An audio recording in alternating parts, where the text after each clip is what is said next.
All right, iPhone versus Android. Not which one's better. Why do people pick one over the other? Careful, this is how wars start. Well, hear me out. iPhone people will tell you it's the whole ecosystem. Everything just talks to everything, the camera's dialed in, the whole thing just feels finished. And Android people will tell you it's the flexibility. You can actually customize it. You're not locked into one company's version of how a phone should work.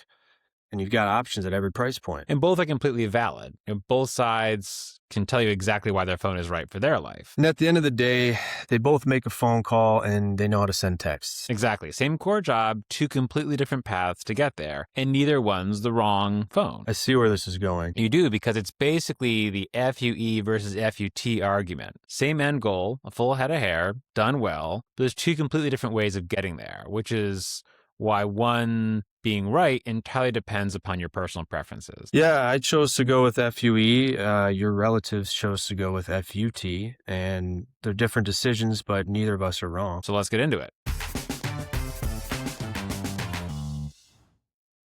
This is the Above the Hairline podcast, coming to you from the land of 10,000 hair follicles here at the Hair Restoration Institute of Minnesota. You can schedule your free consultation by visiting hrimn.com. You can learn more about the podcast by visiting abovethehairline.com.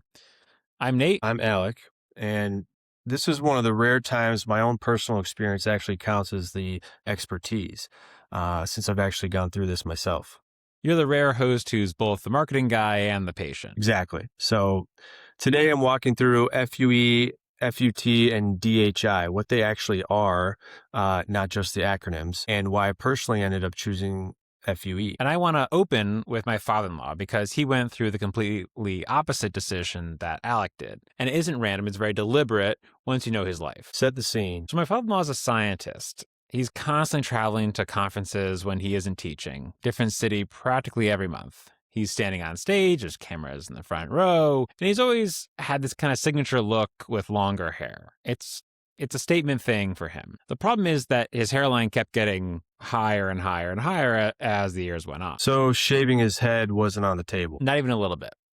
And when he looked into it, the technique that he ended up going with is basically built for a guy like him. You don't shave the donor area or the recipient area, so you can get a lot of grafts done in one sitting, and the sutures, which are on the back of the head, are totally hidden by the longer hair that he already had. That's FUT.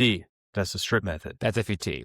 And it worked, because the trade-off that scares most people off of it, that linear scar in the back, is a complete non-issue for him. No one's ever going to see it, and because he's never not had hair covering that spot. Yeah, so I mean, this is kind of the perfect setup because I went with the exact opposite route, and the reasons for that were basically the opposite of this. Okay, so walk me through what actually happens in these procedures. Let's start with FUT since we just did the case study. Yeah, so for FUT, or follicular unit transplantation, aka the strip method, your surgeon will remove a strip of scalp in the donor area.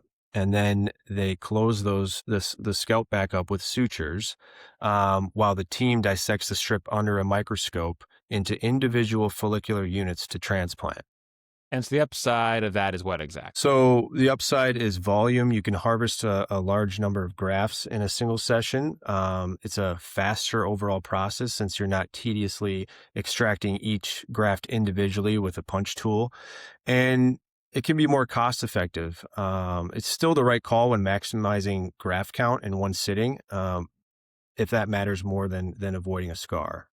Basically, because the strip comes out, you can have several people working on the hair at the same time. They breaks it down to the grafts a lot faster, so you can get it placed faster and out of the chair faster. Is that right? Yeah, that's basically it. And the only downside is the scar. So tell me a bit more about that. Yeah, so if you ever wear your hair shorter, you might have to be more cognizant of what length you have in the back because there's going to be that linear incision where the strip was removed. And depending on the individual, I mean, that can come up, on fair skin more. It can, depending on how you heal, there's a lot of variables with it. Usually it fades over time as it heals, but it's still a permanent decision you're making if you ever want to fully buzz in the future. Yeah, the thing that I always am told is that it kind of looks like the crease of your hand. The scar is not a raised keloid scar. There's no big bald spot. A lot of guys are afraid, if they, fell off a motorcycle, they have a sports injury where there's a big, bald spot. They don't have that. They just have a little wrinkle. And so the same way you wouldn't notice this wrinkle here if it was covered in hair, you're not going to notice the wrinkle in the back of your head if it's covered in hair there. Yeah. And honestly, if it ever was a concern, like we do have tools to fill that in. You can do like scalp micropigmentation and things like that. And it looks virtually invisible after you've had that done. And since we're taking a little bit of tissue out of our scalp, does that mean that our face is tighter? Does that mean that like where does the skin go? Yeah. So, I mean, initially after you're going to feel some pressure in that occipital region more so than before. But as time goes on, I mean, our bodies have this kind of cool way of adjusting and adding that laxity back in. And usually, I mean, people can do 2 to 3 of these in like the same spot throughout their lives because of that. But you do remove that area. And so, I mean, you're right. But one of the plus sides of that too is like in your donor region, you won't notice as much of the density being removed because we remove that from the scale entirely. So it looks exactly the same basically after you've done it. So you feel your skin, you feel you have the extra laxity there, so that's not a problem. When the transplant is done, you're still at 100% density on the back of the head because where those hairs were just ceases to exist. So Exactly. yeah, it's like the fullest result possible. And, those things like the limited time with the change being noticeable with that haircut, that's why it worked for my father-in-law. And that's why it sounds like it wouldn't have worked for you. Right. Exactly. So then we have follicular unit extraction or FUE. And that's the one most people, I think, when they're researching these procedures, like what they're finding, on TikTok and social media and things like that, most people are talking about the FUE procedure. And basically what that is we take that concept of taking the strip out and dissecting it, under a microscope and just do it exactly like right from the source. So we extract these individual units with a very small, tiny punch tool, and there's no strip involved. So the punch is like a little circle, a little bit bigger than a hair follicle itself, kind of goes in, just cuts that one little hair out. We take that one hair out, and we're doing that every like 5th or 6th hair. So it's over a large amount of area, but there's no strip line. It's not like you're taking 100% out of one area, taking a very small percentage out of a very large area. Is that right? Yeah, it's like the concept is like diffused extraction. So people are doing thousands of extractions. It's very tedious, and that's one of the reasons I don't do it. I drink too much coffee, so you wouldn't want me in there. It's not going to be pretty. But to answer your question, yeah, there's no linear scar, and basically invisible even if you buzz your hair down versus having to deal with that scar like we talked about before. Another benefit is it's faster recovery. There's no sutures involved, so most people are back to normal activity in like 3 to 5 days versus a couple weeks with FUT. So with the FUT, you have those sutures, so it's all hair covering it. Those sutures are there. 2 weeks later, they just come back into the same clinic, or they go see a nurse, they take those sutures out. If you go with FUE, your hair is buzzed down on the back. And what will you see exactly? Is it just a bunch of like little dots? Like, are you oozing? What's the story back there? Yeah, no, there's no oozing. I mean, maybe a little bit of like fluid on the first day, but it's basically like 1,000 little microscopic dots. And really your hair is growing back at a fast enough rate where after 3 or 4 days, it just looks like a buzz cut. So you don't even notice it. So why was not having that linear scar, getting the fast recovery, why was that important for you to choose FUE? Yeah, I mean, honestly, like short-term pain, long-term gain, like realistically 2 weeks isn't like the worst thing in the world for like a lifetime of hair. Like we all want to do this procedure. And, but at the end of the day, I mean, if I have a choice between the two, I might choose to wear my hair shorter in the future. I'm pretty active. I like to work out and play basketball. So I didn't want that line kind of dictating how I wear my hair in the future and things like that. So what do you see as the downside for FUE then? It's generally a longer procedure for the same graft count, since the extractions, like we talked about, is very, tedious. It's one at a time, and it also can cost more for a similar or the same result. Very high graft count cases in a single sitting can be more demanding with going exclusively FUE than FUT. Okay. And then what's DHI? So DHI stands for direct hair implantation. It's a variation of the FUE technique. The grafts are extracted the exact same way, but instead of pre-punching recipient sites, grafts go straight into a specialized implanter tool called a Choi pen and are placed directly in one motion. So it's like going from the back to the front, back to the front. So what does that buy you exactly? More precise control over the angle and depth, since sites aren't pre-made. Scarring is about as minimal as FUE, sometimes considered even less noticeable. And it's easier for the staff doing the placing, but it also takes more time since you need more junior staff to load the pens. Many experienced techs just prefer to do things in one step instead of two. So basically you're getting double the technicians because half of them have to load these pens and the other half have to use them, and so that drags out the time. So why don't more people do DHI if it's the newest and most precise thing out there? Well, like I said, I mean, it's typically slower. It's more meticulous, one at a time process, which can make it less practical for very large sessions. And then because it is slower, grafts are outside of the body for a longer amount of time, which dries them out and reduces the survival rate. And then because the grafts are manipulated twice, once when loaded and once when placed, instead of just one time, like with the traditional FUE, there's also the potential for more trauma to the graft. Another thing, I mean, DHI tends to run at a higher cost. It's best suited for precision work, hairline design, smaller sessions rather than maximum graft count in one sitting. Okay, so that's kind of a misconception that people have is maybe if it's a really small procedure, they'll punch a hair out, load in the pen, and put it in the front. But normally when we're doing a real hair transplant, a full hair transplant, they're still gonna, punch out all the hairs at once while the person's laying down, then they're going to sit them up, and then they're going to plant them all in step 2. There's an added step where they're loading these pens up, and that's where all this extra time and cost is going into. Is that right? Yeah, and I mean, at the end of the day, we want the most graft survival as possible. We call it the graft retention rate. We want that to be as high as possible, and DHI has a little bit of a concern that it could potentially lower that. So, there's risks with it.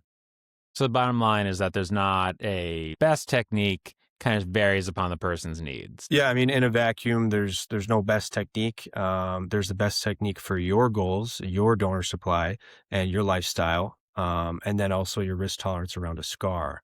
Your father-in-law and my own case are basically a perfect before and after of that same decision tree with two completely different right answers. So real quick before we wrap this up, however you and your surgeon land on FUE, FUT, or DHI, if you're not local to Minnesota, that decision shouldn't be a reason why you never book your hair transplant procedure. That's why our Hair by Air program is here. You get to fly into MSP Airport. We handle the pickup, the procedure day, the recovery, and a lot of the patients are wheels up again the very next day. It's a great option, too, for those who are considering FUT.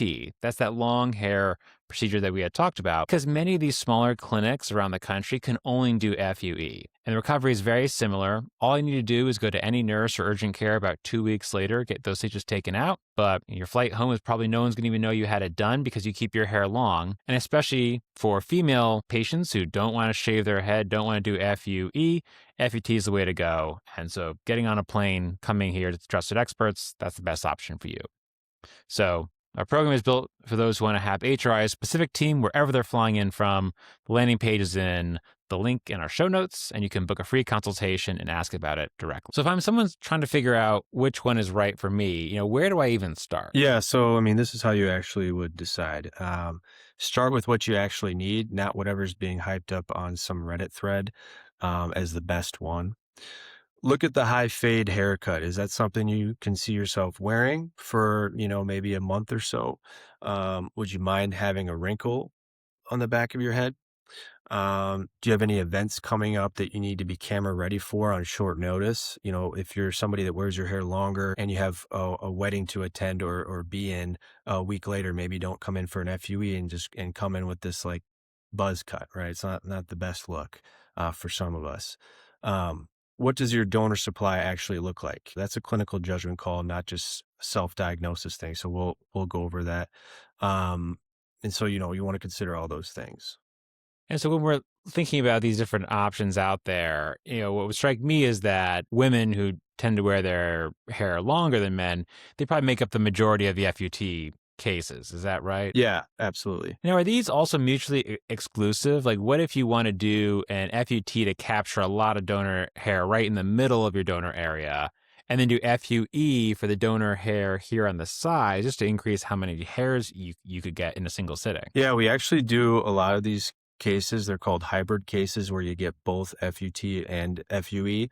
Um, for example, you know, when we're doing that FUT extraction, in order to give you the best healing and not like push it to the limits too far, we'll do a 2,000 to 2,500 graft FUT strip for some patients. Well, sometimes that's not enough, so we can add in FUE above or below that. We can go on the parietal scalp, like you pointed out, and do those individual extractions. And like the nice thing about that is we can get much higher graft counts safely and effectively, and get like a precise number of grafts too, if we know we need this exact amount. So So if we're doing like 4,000 grafts, if you're doing an FUT, that's a really big strip. And then, closing it becomes the issue. If you're doing 4,000 grafts just with FUE, you might not have a great donor area and you don't want to create a moth appearance where you're over extracting. So if you're doing a hybrid combination FUE, FUT, you'll do 2,500 grafts FUT. That's actually pretty reasonable, maybe even a medium, smaller sized FUT. And then 1,500 grafts FUE is no big deal. That's a pretty small FUE. So you get the benefits really of 2 hair transplants in a single sitting without any of the normal drawbacks of a tight closure or over harvesting. yeah, exactly. And then we'll always leave the hair above the FUT incision there. So like that'll always kind of cover that up. And then we'll just kind of diffuse, take out some more FUE grafts. And it really is the best outcome for a lot of people. So what do you say for people who want the FUE, but they don't want to shave their head? Like they're willing to do a much smaller FUE and wear their hair longer because they're going to be on stage or meeting people all the time. Is there an executive FUE that they could do? Yeah, in some cases we can do an executive FUE where if you have longer hair, we can kind of layer it where we take the extractions from and leave the hair above each zone longer. So it just kind of covers things up. And you don't have to do like a full shave. For some people, this is the right way to go about this. But, we're limited as far as how many grafts we can do in a session with that because of the way we have to extract. So we generally don't want to go above like 2,000 grafts or so on a case like that. So if we're going to do the FUE and the incognito version of it, it's better to do smaller procedures, maybe do a couple of them spaced out. But if you can take the time off, it's probably best just to get one big procedure and knock the whole thing out. Correct. And that'll probably be the most cost-effective way to get more grafts as well. So I've also seen there's this robot that gets advertised a lot on social media. Is that FUE or is that FUT? yeah, so the robot extracting is FUE. The kind of the downside of that is that it can only do like high contrast cases. It can't really make up for certain variables in people's donor. It kind of views everybody black and white, right? It's like the same. So if you have like a mole here, if you have some thinning or a scar, you know what I mean? This thing is just going to go right over that. Whereas if you have a manual extractor with experience seeing an area that shouldn't be harvested or go around it, that's kind of the benefit of going with a manual extractor. So there's definitely some limitations with the robot extracting. The benefit is that it does count out the follicles very precisely. So you do get an exact count from that method. So the problem the robot is solving is verifying that you're getting the graft count. I know that what we do here, we count them when we extract them, we count them when we inspect the grafts, we count them when we place them. So it's a triple count process. But I guess if you're a patient and you're going to a clinic that, you want to make sure you're getting your money's worth, that's a big issue. The robot solves that. But if you have, darker skin or curly hair or a more complicated case, the robot's not able to give you that kind of personalized attention. Is that right? Exactly. Yeah. I mean, it could be good for very specific cases, but most people are going to benefit more from the manual extracting of FUE. Thing too that I've found really interesting about the robot is it's been marketed as if it can also do the implantation. But I haven't seen a clinic that really used it for that purpose. It's really just another way to do the FUE extractions without having to, pay a technician or a doctor who's really skilled in that technique to do it.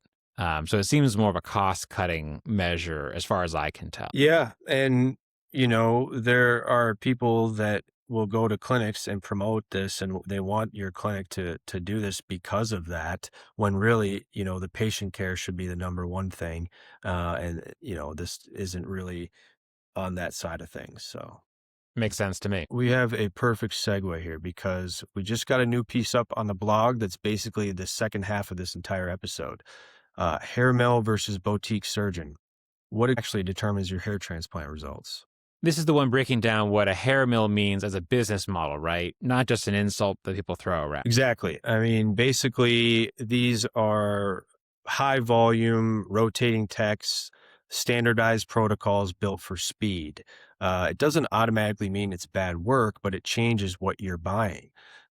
The piece gets very specific: who's actually designing your hairline, how long the teams work together, how long your grafts sit outside your body before they're placed back in. That graft handling thing is a really important concept. I think most people don't realize that the grafts start losing their viability the longer that they're outside of the body. Exactly right. I mean, that's why the team consistency and pace matters so much. It's not just did they use FUE or FUT, it's how fast and how carefully did they execute it. And the article's got real questions to ask a clinic before booking. Yeah, it has some good ones. Who's physically doing the extraction and placement by name, not title? How long has the exact team worked together? Can you see this surgeon's results at 12 plus months? And what happens if a graft doesn't take? Which, not to plug our own thing, but that's one thing worth saying out loud, that every transplant graft that we do is guaranteed to grow, or else we replace it at no charge. That's exactly right. And that's not a marketing line. That's an actual accountability structure, which is the whole point of the article. So links in the show notes. Now we go to our trend of the week, and this one's an actual academic paper, which is rare for us. Fancy. So it's Polygonum multiflorum, also known as Wu. It's a root used in traditional Chinese medicine for something like 1,000 years. A review just came out in the Journal of Holistic and Integrative Pharmacy, covered by Science Daily in early June. It was looking at it for androgenetic alopecia. And what's the actual claim? The review pulls together lab studies, some clinical reports, and centuries of traditional use, and lays out a few proposed mechanisms for how it can help with hair loss, such as lowering DHT, protecting the hair follicle cells, activating some of the same growth signaling pathways as minoxidil, improving scalp blood flow, that sort of thing. It's a lot of mechanisms for one root. It is, and that's exactly the red flag with reviews like this. Broad, multi-pathway claims, but they're still preliminary. You have to discount lab and historical evidence until you get real controlled human trials at scale. So it's not start taking this instead of finasteride territory. Not even close. And there's actually a safety flag here that matters. Improperly processed Polygonum multiflorum has documented serious liver toxicity risks. This is hospitalization level stuff. So even setting aside whether it works, it isn't a grab it off Amazon situation either. But it's worth knowing about. Worth knowing about because it signals something real. There's rising patient interest in these natural alternatives to finasteride and minoxidil, and that's going to show up in consultation rooms. Yeah, I mean, it's good to have the honest answer ready.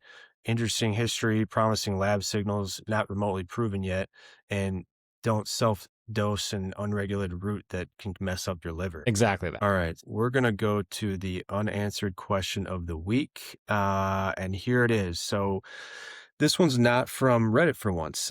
Somebody actually emailed us at podcasts@abovethehairline.com. people. That's a real inbox. Keep sending these. What'd they ask? What's the actual difference between Nutrafol, finasteride, and dutasteride? And if I'm just starting to notice hair loss, where do I even start? It's a great practical question. Take it away. So we'll start with Nutrafol. It's a supplement, not a drug. It's a multi-ingredient formula like a hair multivitamin, right? So it has saw, palmetto, marine collagen, ashwagandha, and a handful of other ingredients aiming at several pathways at once. Some hormonal, some stress-related, some nutritional. One of the nice things that people like about it's drug-free, it's well-tolerated, and genuinely useful if your thinning is tied to stress, postpartum changes, or actual nutritional gap. But the independent evidence behind it is a lot thinner than the two medications, and it's not positioned to compete with a real DHT blocker for classic genetic pattern loss. And finasteride? Finasteride is a prescription medication, FDA approved specifically for male pattern hair loss, and it works by blocking type 2 5-alpha reductase, the enzyme that converts testosterone into DHT. It's the most established option we've got with the longest track record and the clearest safety data. And dutasteride the stronger version. Basically, yes. It's like the sister to finasteride. Dutasteride blocks both type 1 and type 2 5-alpha reductase, so it suppresses DHT more completely than finasteride does. And head-to-head data generally shows better hair count results than finasteride. But it's off-label for hair loss. It's FDA approved for prostate issues, but not for hair loss. And the trade-off for that extra effectiveness is a longer half-life, meaning longer-lasting side effects if you have them and less long-term safety data specific to hair loss use. Which is part of the reason why we do mesotherapy for dutasteride here. Is that right? Right. So dutasteride mesotherapy delivers it locally into the scalp instead of systemically through a pill, which is one way to get more of that stronger effect directly where you need it while trying to limit whole body exposure. It still needs a real conversation with a provider, but it's a meaningful middle path. So for the person who emailed us just starting out, where should they actually start? Generally, without seeing them, I would say start with finasteride if you're a candidate for it.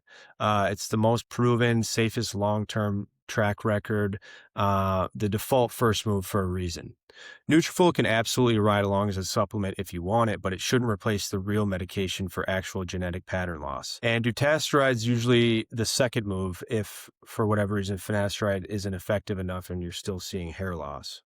And so the benefit of Nutrafol too is that it's non-prescription. So if you want to get started sooner, you don't want to go to the doctor, you can get that, but generally you want to start with the things that are proven and add the extras later. Exactly. All right. So to wrap, I think the real theme today across the whole episode is that there is no single right answer to any of this. It's like Apple and Android, different strokes for different folks. It's the classic battle of the blue chat bubbles versus the green. They both get the message across. Yes, but a couple weeks after the procedure, it looks a little different because one needs a haircut and the other doesn't. But that's why we have the consultations. So we can help you figure out which one will better suit your lifestyle. If you want to chat over Zoom, you can check out the link in the show notes to request a consultation. And that's the show. We'll see you next time. See you later.